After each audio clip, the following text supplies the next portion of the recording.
गुरुदेव दत्त, श्री गुरुदेव दत्त, श्री गुरुदेव दत्त, श्री गुरुदेव दत्त। श्रीधाम आश्रम के देवता श्री दत्तात्रेय भगवान, माँ भगवती, राज राजेश्वरी, त्रिपुर सुंदरी, माँ नर्मदा जी के श्री चरणों में कोटि कोटि वंदन, कोटि कोटि नमन। बहुत ही महत्वपूर्ण विषय है। कई लोग अपने जीवन में अपने कुल देवता, अपने इष्ट देवता, अपने गुरु, अपने कुल गुरु, इनके समक्ष मन्नत मांगते हैं और जिस समय वो मन्नत पूरी हो जाती है तो उस समय हमने मांगी हुई मन्नत उसके बदले में वो पूरा नहीं करते। कुछ समय पश्चात भूल जाते हैं, मांगते हैं, पूरा होता है 5 साल के बाद तो उसको पूरा नहीं करते।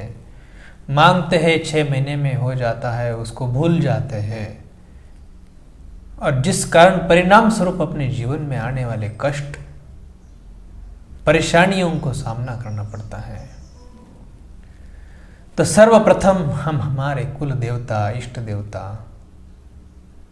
हमारे कुल देवता, कुल गुरु, गोत्र, इस सब के लिए एक छोटा सा नोटबुक बनाया जाए हमारे जीवन में, हमारे घर में, वो हमेशा के लिए वो बना रहे, जिसके चलते मन्नत मांगते हैं दादाजी और कुछ समय पश्चात वो शरीर शांत होने के बाद वो अधूरा रह जाता है। उसका परिणाम स्वरूप आने वाले पीढ़ियों को भुगतना पड़ता है।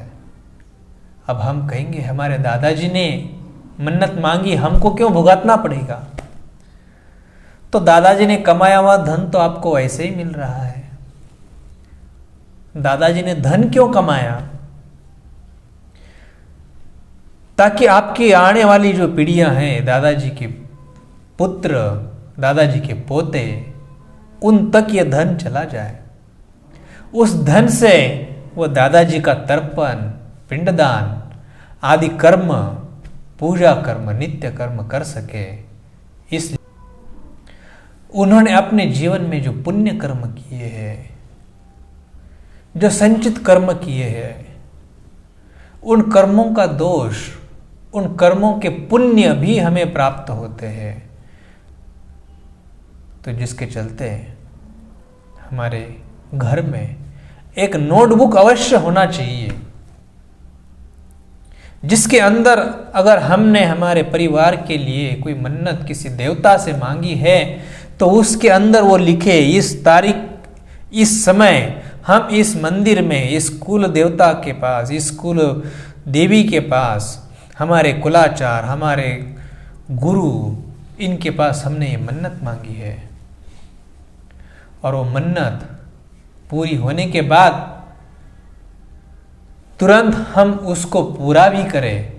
जो मन्नत मांगी है, जिसके लिए मन्नत मांगी है, वो मन्नत पूरी होने के बाद हमने जो संकल्प किया है वो संकल्प जल्द ही पूरा करें। अगर वो संकल्प पूरा करने के लिए हमारे पास पर्याप्त धन नहीं है तो समय लगता है, तो उसको लिखित स्वरूप में होना चाहिए कि हमने ये संकल्प किया था।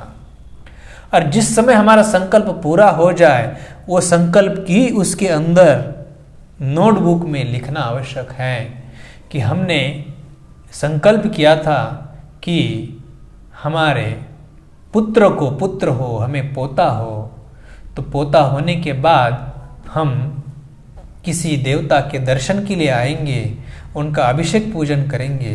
ये उसमें लिख लो, तारीख लिखो, इस दिन ये मन्नत मांगी थी। पोता प्राप्त होने के बाद अगर वो है, उस समय वो पोते को ले जाकर उसका पूजन अर्चन, अभिषेक, पूजा उनके हाथों से करवाने के पश्चात फिर उसके अंदर लिखे कि ये मन्नत हमने मांगी थी, ये पूरी हो गई और हमने इसके लिए जो जो बोला था वो हमने पूरा कर चुके हैं। उसको टिक मार करके उसको लिखो, तारीख लिखो, ताकि हमारी आने वाली जो आगे की सदियां हैं उनको भी इस बात का ज्ञात हो कि हमारे कुल, गोत्र, वंश, कई लोगों को यह भी पता नहीं होता है।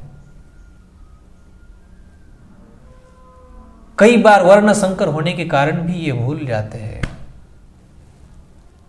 तो ऐसा न हो। पिता का जो कुल, गोत्र, वंश जो होता है वो हमारे नोटबुक में जरूर लिखवा के रखें। जो संकल्प हमने बोला है, जो मन्नत हमने मांगी है, वो भी उसमें लिखा करें। उसको टिक मार्क करें, पूरा होने के बाद टिक मार्क करें। नहीं किया तो टिक मार्क नहीं करना, ताकि वो पता चलेगा कि ये मन्नत मांगी थी और ये संकल्प पूरा करना बाकी है। जिसके चलते हमारे घर में विवाद, कलह, धन धान्य की कमी होना, ये सब सहना पड़ता है, कष्ट सहना पड़ता है। तो जिसके लिए हमारे जीवन में इस बात को अवश्य जरूर याद रखें और आज से एक नोटबुक बनाएं और उसके अंदर लिखना शुरू करें। श्री गुरुदेव दत्त, श्री गुरुदेव दत्त, श्री गुरुदेव दत्त।